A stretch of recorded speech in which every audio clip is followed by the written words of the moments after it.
가을이 점점 깊어지는 10월. 아침 저녁 기온이 10도 안팎까지 내려가고 일부 지역에서는 서리와 얼음이 생깁니다. 하지만 한낮에는 25도 가까이 기온이 오르면서 일교차가 크게 나타납니다.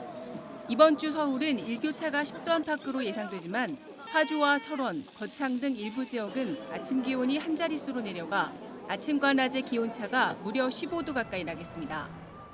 우리나라 상공으로 북쪽에서 이동해온 비교적 차고 건조한 공기가 위치하고 있습니다. 당분간 전국 대부분 지역에 구름만 다소 지나는 가운데 아침 저녁 기온이 10도 안팎까지 떨어지며 일부 지역 같은 경우는 일교차가 15도 안팎까지 크게 벌어지는 곳이 많을 전망입니다. 이렇다 보니 독감과 감기 등 호흡기 질환이나 심혈관 질환에 걸릴 위험도 커집니다. 면역세포의 기능이 떨어지면서 여러 가지로 이제 몸에 그 면역 시스템에 문제가 생기는 것으로 알려져 있습니다. 가장 많이 발생하는 증상은 호흡기 증상하고 그다음에 또 심혈관 증상이 있을 텐데요. 그 온도를 잃기 쉬운 머리랑 몸을 좀 따뜻하게 하시는 게 중요합니다.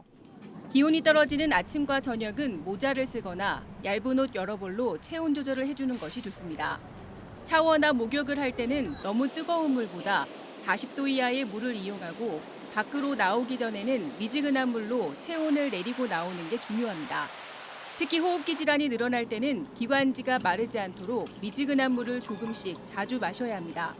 또 규칙적인 식습관과 함께 비타민, 과일을 충분히 먹으면 도움이 됩니다.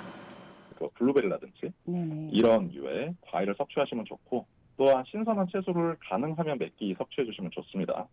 그리고 견과류나 이제 우리가 그 등푸른 생선처럼 단백질이나 이제 오메가3 등의 이제 지방산이 풍부한 음식을 드셔주시면 좋고.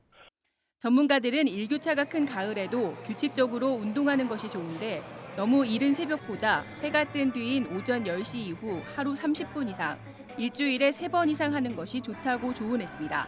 YTN 정혜윤입니다. 지금 바로 구독을 눌러보세요. 실시간 뉴스, 긴급 속보, 심층 분석까지. 신뢰할 수 있는 24시간 보도 채널 YTN 뉴스와 함께하세요.